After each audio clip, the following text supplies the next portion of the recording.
ଗ୍ରହ ଯେତେବେଳେ ନୀରବ ଥାଏ ସେତେବେଳେ ଭଗବାନ କାମ କରୁଥାନ୍ତି।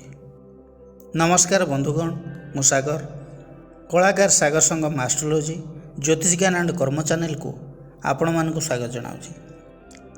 ଆଜି ଆମେ ଆଲୋଚନା କରିବା ତୁଳା ରାଶିର ଜାତକ ଜାତିକାମାନଙ୍କ ପାଇଁ ଏହି 2026 ମସିହା ମାର୍ଚ୍ଚ ମାସ କିପରି ରହିବ, ଗ୍ରହମାନଙ୍କର ସ୍ଥିତି କ'ଣ ରହିଛି, ନବଗ୍ରହମାନେ କି ଫଳ ଦେବେ, ସବୁକିଛି ଶିକ୍ଷା, ସ୍ୱାସ୍ଥ୍ୟ, finance, love relation, married life, business ଏବଂ ଜବ୍ ଅର୍ ପ୍ରଫେସନ୍ ବିଷୟରେ ଡିଟେଲ୍ସରେ ଆଲୋଚନା କରିବା।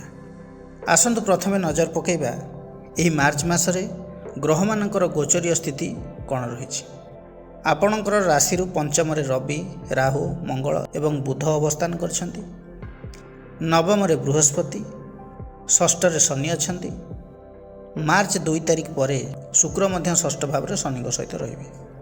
କେତୁ ଅଛନ୍ତି ଏକାଦଶ ଭାବରେ। ପ୍ରଥମେ ଆଲୋଚନା କରିବା ଆପଣଙ୍କର ସ୍ୱାସ୍ଥ୍ୟ ଏହି ମାସରେ କେମିତି ରହିବ। ଫାର୍ଷ୍ଟ ହାଉସ୍ ଆମର ଶରୀର, ଆମ ଇମ୍ୟୁନିଟିର ଭାବ, ଲଗ୍ନର ଭାବ, ଅଧିପତି ହେଲେ ଶୁକ୍ର, ଷଷ୍ଠ ସ୍ଥାନରେ ଅଛନ୍ତି ଶନିଙ୍କ ସହିତ। ଷଷ୍ଠ ଭାବ ରୋଗର ଭାବ, ତେଣୁ ଥକାପଣ, gas, stomach issue, skin infection, hormonal imbalance ରହିବ, ମାନସିକ ଚାପ ରହିବ, ଓଭର ଥିଙ୍କିଂ ରହିବ। ମାର୍ଚ୍ଚ 15 ପରେ ରବି ଯିବେ ଷଷ୍ଠ ଭାବକୁ।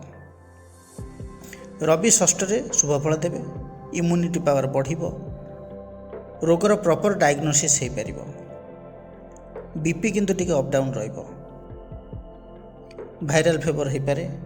ହାର୍ଟ ରିଲେଟେଡ୍ ପ୍ରୋବ୍ଲେମ୍ ଯେଉଁମାନଙ୍କର ଅଛି ସେମାନେ ଟିକେ ସତର୍କ ରହିବା ଦରକାର। ଓଭରଅଲ୍ ଯଦି କହିବି ସେମିତି କିଛି ମେଜର ଅସୁବିଧା ହେବାର ନାହିଁ। ମାର୍ଚ୍ଚ 15 ପରେ ରିକଭରି ହୋଇଯିବ, ଷ୍ଟ୍ରେନ୍ଥ ବଢ଼ିବ। ଏବେ ଆଲୋଚନା କରିବା ଶିକ୍ଷା ବିଷୟରେ।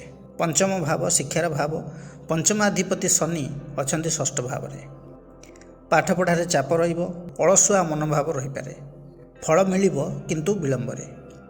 ଯେଉଁମାନେ ୱିକ୍ ସବଜେକ୍ଟରେ ଷ୍ଟ୍ରଗଲ୍ କରୁଛନ୍ତି ସେମାନଙ୍କ ପାଇଁ ଏହି ମାସ ଇମ୍ପ୍ରୁଭମେଣ୍ଟର ମାସ।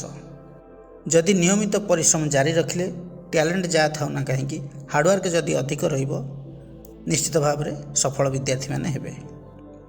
ନବମ ଭାବ ଉଚ୍ଚଶିକ୍ଷାର ଭାବ, ନବମାଧିପତି ହେଲେ ବୁଧ, ଅଛନ୍ତି ପଞ୍ଚମରେ। ପଞ୍ଚମରେ ଅଛନ୍ତି ରାହୁ, ରବି, ମଙ୍ଗଳଙ୍କ ସହିତ। କମ୍ପିଟେଟିଭ୍ ଏକ୍ଜାମ୍ ପାଇଁ ସାର୍ପ ଥିଙ୍କିଂ ରହିବ। NEET, JEE, government exam, entrance prepare ହେଉଥିବା ପିଲାମାନଙ୍କର ସମୟ ଅନୁକୂଳ ରହିଛି। ରିସର୍ଚ୍ଚ, ଟେକ୍ନୋଲୋଜି, ଡିଜିଟାଲ ଲର୍ଣ୍ଣିଂରେ ଇଣ୍ଟରେଷ୍ଟ ରହିବ। Creative subject like IT, media, design, marketing, astrology, ଲରେ ଗ୍ରୋଥ୍ ରହିଛି। ରାହୁ ଯେହେତୁ ପଞ୍ଚମରେ ଅଛନ୍ତି, ସବୁବେଳେ ସର୍ଟକଟ୍ ଚିନ୍ତା କରାଇବ, କେମିତି କମ୍ ପରିଶ୍ରମରେ ଅଧିକ କିଛି ହାସଲ କରିବେ ସେହି ଚିନ୍ତାରେ ରହିବେ।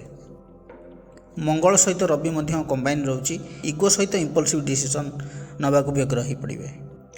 ତେଣୁ ଏହି ମାସରେ ଟିଚର ଏବଂ ମେଣ୍ଟର୍ସଙ୍କର ଆଡ଼ଭାଇସ୍ ଇଗ୍ନୋର କଲେ ଲସ୍ ହୋଇପାରେ। ସ୍କୁଲ ଷ୍ଟୁଡେଣ୍ଟସ୍ ମାନେ, କଲେଜ ଷ୍ଟୁଡେଣ୍ଟସ୍ ମାନେ ଆଭରେଜରୁ ଗୁଡ୍ ପରଫର୍ମାନ୍ସ କରିବେ। ରିଭିଜନ୍ ନ କଲେ ମାର୍କ କମିପାରେ। ମ୍ୟାଥ୍, ସାଇନ୍ସ, ଟେକ୍ନିକାଲ ସବଜେକ୍ଟରେ ଷ୍ଟ୍ରଗଲ୍ କରିବାକୁ ପଡ଼ିପାରେ, ତେଣୁ ପ୍ରାକ୍ଟିସ୍ ଦରକାର। କମ୍ପିଟେଟିଭ୍ ଏକ୍ଜାମ୍, ଏଣ୍ଟ୍ରାନ୍ସ ପ୍ରିପେୟାର ଯେଉଁ ବିଦ୍ୟାର୍ଥୀମାନେ ହେଉଛନ୍ତି, mock test, previous year question ଉପରେ ଫୋକସ୍ କଲେ ସକ୍ସେସ୍ ମିଳିବ। ଏହି ମାସରେ ବିଦ୍ୟାର୍ଥୀମାନଙ୍କ ପାଇଁ ଆଡ଼ଭାଇସ୍ ରହିବ କି ଲେଟ୍ ନାଇଟ୍ ଷ୍ଟଡ଼ିକୁ ଆଭଏଡ଼୍ କରନ୍ତୁ। ଟିଚର ଏବଂ ପ୍ୟାରେଣ୍ଟସ୍ଙ୍କ ସହିତ ଆର୍ଗୁମେଣ୍ଟ କରନ୍ତୁ ନାହିଁ। ଆଉ ଗୋଟେ କଥା, ଏକା ସମୟରେ ଅନେକ ଗୁଡ଼ିଏ ସବଜେକ୍ଟକୁ ପଢ଼ନ୍ତୁ ନାହିଁ, କନଫ୍ୟୁଜନ୍ ହେବ। ତେଣୁ ପ୍ରପର୍ ରୁଟିନ୍ ଅନୁସାରେ ଟାଇମ୍ ଟେବୁଲ୍ ଫିକ୍ସ କରି ସବଜେକ୍ଟକୁ ପଢ଼ନ୍ତୁ, ଦେଖିବେ ନିଶ୍ଚିତ ଭାବରେ ସଫଳ ହେବେ। ଏବେ ଆଲୋଚନା କରିବା ଫାଇନାନ୍ସ ବିଷୟରେ। ଦ୍ୱିତୀୟ ଭାବ ଧନର ଭାବ, ଦ୍ୱିତୀୟାଧିପତି ମଙ୍ଗଳ ପଞ୍ଚମରେ ରାହୁ, ବୁଧ, ରବିଙ୍କ ସହିତ ଅଛନ୍ତି। ଧନ ଆସିବ ନିଜର ବୁଦ୍ଧି, ଯୋଜନା, ସୃଜନଶୀଳତା ଦ୍ୱାରା। ଟ୍ରେଡ଼ିଂରେ, ସେୟାର ମାର୍କେଟରେ, online work, content creation, teaching, communication ବେସ୍ଡରୁ ଇନକମ୍ର ସୁଯୋଗ ରହିଛି। ରାହୁ ଯେହେତୁ ପଞ୍ଚମରେ ଅଛନ୍ତି, ଧନପତି ମଙ୍ଗଳ ଯୁକ୍ତ ହୋଇକି ହଠାତ୍ ଧନ ଆସିବାର ଯୋଗ ରହିଛି। ରାହୁ, ବୁଧ, ମଙ୍ଗଳ, ରବି ଏକାଠି ଅଛନ୍ତି। Foreign link, technology, social media, government sector, accounting, business, communication ନେଗୋସିଏସନ୍ରୁ ଧନ ଲାଭର ଯୋଗ ରହିଛି। ସଂକ୍ଷେପରେ କହିବାକୁ ଗଲେ ଧନ ଆସିବ, ଏଥିରେ ତିଳେ ମାତ୍ର ସନ୍ଦେହ ନାହିଁ। ଇନକମ୍ ହେବ କିନ୍ତୁ ଇରେଗୁଲାର। ସ୍ମାର୍ଟ ଡିସିସନ୍ ନେଲେ ନିଶ୍ଚିତ ବଡ଼ ଲାଭ ହୋଇପାରେ। ଏବେ ଆଲୋଚନା କରିବା ଲଭ୍ ରିଲେସନ୍ ବିଷୟରେ। ପଞ୍ଚମ ଭାବ ପ୍ରେମର ଭାବ, ଆଟ୍ରାକ୍ସନ୍ର ଭାବ, ରୋମାନ୍ସର ଭାବ। ପଞ୍ଚମାଧିପତି ହେଲେ ଶନି, ଷଷ୍ଠରେ ଅଛନ୍ତି ଶୁକ୍ରଙ୍କ ସହିତ। ଶୁକ୍ର ଏଠାରେ ଉଚ୍ଚସ୍ଥ ଅଛନ୍ତି। ଯେହେତୁ ପଞ୍ଚମାଧିପତି ଷଷ୍ଠ ସ୍ଥାନରେ ଅଛନ୍ତି, ଛୋଟ ଛୋଟ କଥାକୁ ନେଇ ଆର୍ଗୁମେଣ୍ଟ, ମିସ୍ଅଣ୍ଡରଷ୍ଟାଣ୍ଡିଂ ହେବ। ଇଗୋ କ୍ଲାସ୍ ହେବାର ସମ୍ଭାବନା ରହିଛି, କାରଣ ରବି ମାର୍ଚ୍ଚ 15 ତାରିଖ ଠାରୁ ଷଷ୍ଠ ଭାବରେ ରହିବେ। ଶନି ଏବଂ ରବିଙ୍କର ସଂଯୋଗ ଘଟିବ। ଯେଉଁମାନେ ଲଭ୍ ରିଲେସନ୍ରେ ଅଛନ୍ତି ତାଙ୍କ ମଧ୍ୟରୁ ଜଣକୁ କାହାକୁ ତ ଆଡ଼ଜଷ୍ଟ କରିବାକୁ ପଡ଼ିବ। ଶନି ଯୋଗୁଁ ଲଭ୍ ଲାଇଫ୍ରେ ସିରିୟସନେସ୍ ଆସିବ। ଶୁକ୍ର ଯେହେତୁ ଉଚ୍ଚସ୍ଥ ଅଛନ୍ତି, ରିଲେସନ୍ ଭାଙ୍ଗିବନି। ଯେତେ ଝଗଡ଼ାଝାଟି ହେଲେ ମଧ୍ୟ ରିଲେସନ୍ ଭାଙ୍ଗିବନି, ଆଡ଼ଜଷ୍ଟ ହୋଇକି ରହିବ। ପରସ୍ପରଙ୍କ ମଧ୍ୟରେ ଦୂରତା ରହିପାରେ। ପାର୍ଟନର କୌଣସି କାର୍ଯ୍ୟରେ ବ୍ୟସ୍ତ ମଧ୍ୟ ରହିପାରନ୍ତି। ସମ୍ପର୍କରେ ଟ୍ରଷ୍ଟ ଏବଂ ପେସେନ୍ସ ରଖିବା ଆପଣଙ୍କ ପାଇଁ ଜରୁରୀ ଅଟେ। ଥାର୍ଡ଼ ପର୍ସନଙ୍କ ଇନଫ୍ଲୁଏନ୍ସରୁ ଦୂରେଇ ରୁହନ୍ତୁ। ଯେଉଁମାନେ ସିଙ୍ଗିଲ୍ ଅଛନ୍ତି, ସଡନ୍ ଆଟ୍ରାକ୍ସନ୍ ଆସିପାରେ, କିନ୍ତୁ ଷ୍ଟାର୍ଟିଂଟା ସ୍ଲୋ ହେବ। ମ୍ୟାଚୁର ମାଇଣ୍ଡସେଟ୍ ଥିବା ଲୋକଙ୍କ ସହିତ କନେକ୍ସନ୍ ହୋଇପାରେ। ଲଭ୍ ଆଟ୍ ଫାର୍ଷ୍ଟ ସାଇଟ୍ ଭଳି ଫିଲିଂସ୍ ଥିଲେ ମଧ୍ୟ କମିଟମେଣ୍ଟ ଡେରିରେ ଆସିବ। ଲଭର୍ସମାନଙ୍କ ପାଇଁ ଆଡ଼ଭାଇସ୍ ରହିବ କି ନୀରବ ରୁହନ୍ତୁ, ଏକ୍ସପେକ୍ଟେସନ୍ କମ୍ ରଖନ୍ତୁ। ପାର୍ଟନରଙ୍କ ଫଲ୍ଟ ଠାରୁ ଅଧିକ ଯଦି ସିଚୁଏସନ୍କୁ ଆପଣ ବୁଝିବେ, ନିଶ୍ଚିତ ଭାବରେ ଲଭ୍ ଲାଇଫ୍ରେ ପଜିଟିଭ୍ ଚେଞ୍ଜେସ୍ କିଛି ଦେଖିବାକୁ ମିଳିବ। ଏବେ ଆଲୋଚନା କରିବା ଜବ୍ ଅର୍ ପ୍ରଫେସନ୍ ବିଷୟରେ। ଦଶମ ଭାବ କର୍ମର ଭାବ ଏବଂ ଷଷ୍ଠ ଭାବ ନିଯୁକ୍ତିର ଭାବ। ଏଠାରେ କର୍ମକାରକ ଗ୍ରହ ଶନି ଷଷ୍ଠ ଭାବରେ ଶୁକ୍ରଯୁକ୍ତ ହୋଇକି ଅଛନ୍ତି। ଜବ୍ରେ ରେସ୍ପନ୍ସିବିଲିଟି ବଢ଼ିବ, ୱାର୍କଲୋଡ଼ ରହିବ। ସିନିୟର ଅଫିସରଙ୍କର ଏକ୍ସପେକ୍ଟେସନ୍ ଆପଣଙ୍କ ଠାରୁ ଅଧିକ ରହିବ। ଆପଣ ନିଜର ଦକ୍ଷତା ଦ୍ୱାରା ପ୍ରଶଂସା ପାଇବେ। ପ୍ରେସର ରହିବ, ଆଉ ସେହି ପ୍ରେସର ମଧ୍ୟରୁ ପ୍ରମୋସନର ରାସ୍ତା ଖୋଲିବ। ଯେଉଁମାନେ ପ୍ରାଇଭେଟ୍ ଜବ୍ କରୁଛନ୍ତି, ୱାର୍କଲୋଡ଼ ତାଙ୍କର ଅଧିକା ରହିବ।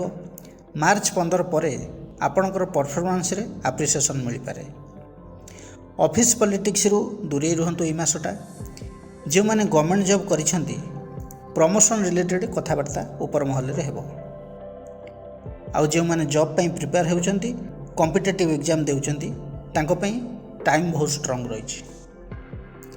SSC, banking, railway, teaching, defence ଏସବୁ ଲାଇନ୍ରେ ଯେଉଁମାନେ ଟ୍ରାଏ କରୁଛନ୍ତି, ଡିସିପ୍ଲିନ୍ ଆଉ ପେସେନ୍ସ ରଖିଲେ ସଫଳତା ନିଶ୍ଚିତ ଭାବରେ ପାଇବେ। ଜବ୍ ଚେଞ୍ଜର ଯୋଗ ମଧ୍ୟ ରହିଛି। ଅଫର୍ ଆସିପାରେ, ଇଣ୍ଟରଭ୍ୟୁ ହେବ। ନେଟୱାର୍କିଂ ଦ୍ୱାରା ଚାନ୍ସ ମିଳିପାରେ। ଏହି ମାସର ସେକେଣ୍ଡ ୱିକ୍ରେ ଇମୋସନାଲ୍ ଡିସିସନ୍ କିଛି ନିଅନ୍ତୁ ନାହିଁ। ମାର୍ଚ୍ଚର ଶେଷ ସପ୍ତାହରେ ଫାଇନାଲ୍ ଡିସିସନ୍ ନେଲେ ଭଲ। ଟିମ୍ ହ୍ୟାଣ୍ଡେଲ୍ କରିବାର ସୁଯୋଗ ମିଳିବ। ଜୁନିୟରମାନଙ୍କୁ ଗାଇଡ଼ କରିବାର ରୋଲ୍ ମିଳିବ। ପ୍ରେଜେଣ୍ଟେସନ୍, ମିଟିଂ, କ୍ଲାଏଣ୍ଟ ହ୍ୟାଣ୍ଡଲିଂ ଦ୍ୱାରା ଆପଣଙ୍କ ଫ୍ୟୁଚର ପ୍ରମୋସନର ମୂଳଦୁଆ ପଡ଼ିବ। ଏବେ ଆଲୋଚନା କରିବା ବିବାହ ଏବଂ ଦାମ୍ପତ୍ୟ ଜୀବନ ବିଷୟରେ। ସପ୍ତମ ଭାବ ବିବାହର ଭାବ, ଦାମ୍ପତ୍ୟ ଜୀବନର ଭାବ। ସପ୍ତମାଧିପତି ମଙ୍ଗଳ ପଞ୍ଚମରେ ଅବସ୍ଥାନ କରିଛନ୍ତି ରାହୁ, ବୁଧ, ରବିଙ୍କ ସହିତ। ଦାମ୍ପତ୍ୟ ଜୀବନରେ ଭାବନା ଅଧିକ ରହିବ, ଧୈର୍ଯ୍ୟ କମ୍ ଦେଖା ଦେଇପାରେ। ମଙ୍ଗଳ ଯେହେତୁ ଏତେ ଗୁଡ଼ିଏ ଗ୍ରହ ସହିତ ଅଛନ୍ତି, ସନ୍ଦେହ, ଇଲ୍ୟୁଜନ୍, ଓଭର ଥିଙ୍କିଂ, ଛୋଟ ଛୋଟ କଥାରେ ବଡ଼ ଝଗଡ଼ା ହେବାର ସମ୍ଭାବନା ରହିଛି।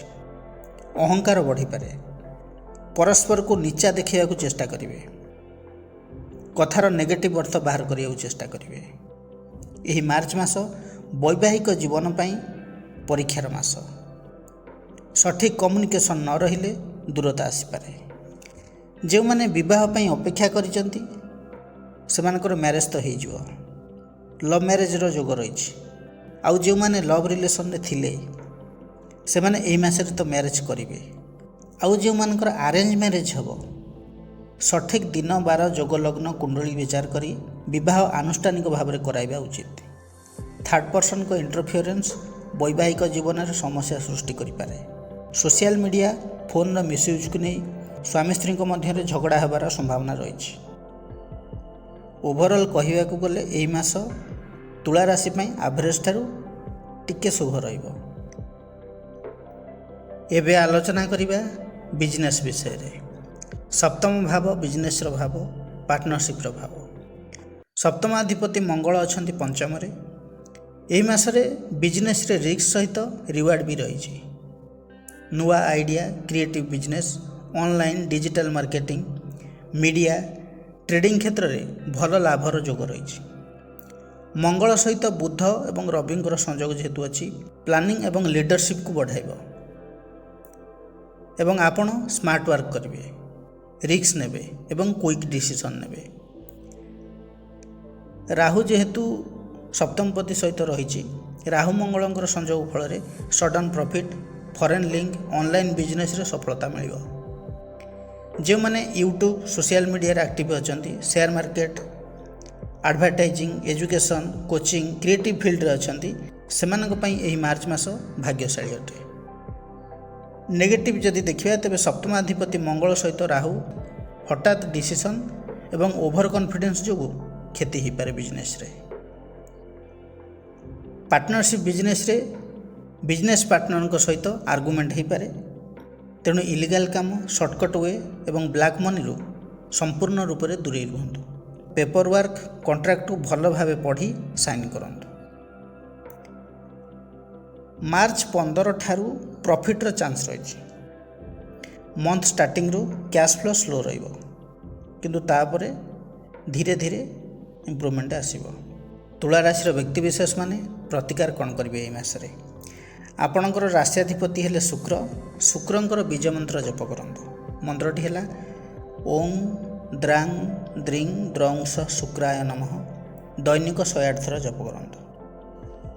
प्रत्येक शुक्रवार संध्या बेले पूर्व मुखा करी दीपटिए जालंतु एवं ओं श्री महालक्ष्मी नम मंत्रटी जप करंतु। जदि कर्मक्षेत्र में कौन सी बाधा प्रतिबंधक आसुची तेबे शनिंकर मंत्र को जप करंतु। मंत्रटी है ओं सं शनिश्चराय नमः। दैनिक 21 थर जप करंतु, आपण शुभ रहिबो। बंधुगण, यह थिला तुला राशि व्यक्ति विशेष मानक पई 2026 मार्च मासर भाग्यफल विषय आलोचना। जदि भिडियोटी भल लगी थाए तेबे लाइक, कमेंट, शेयर करिया पई जमार भी भूलिए नहीं। पुणी आसीबी आउ एक नुआ अध्याय को नहीं। से पर्यंत रहुछि। नमस्कार।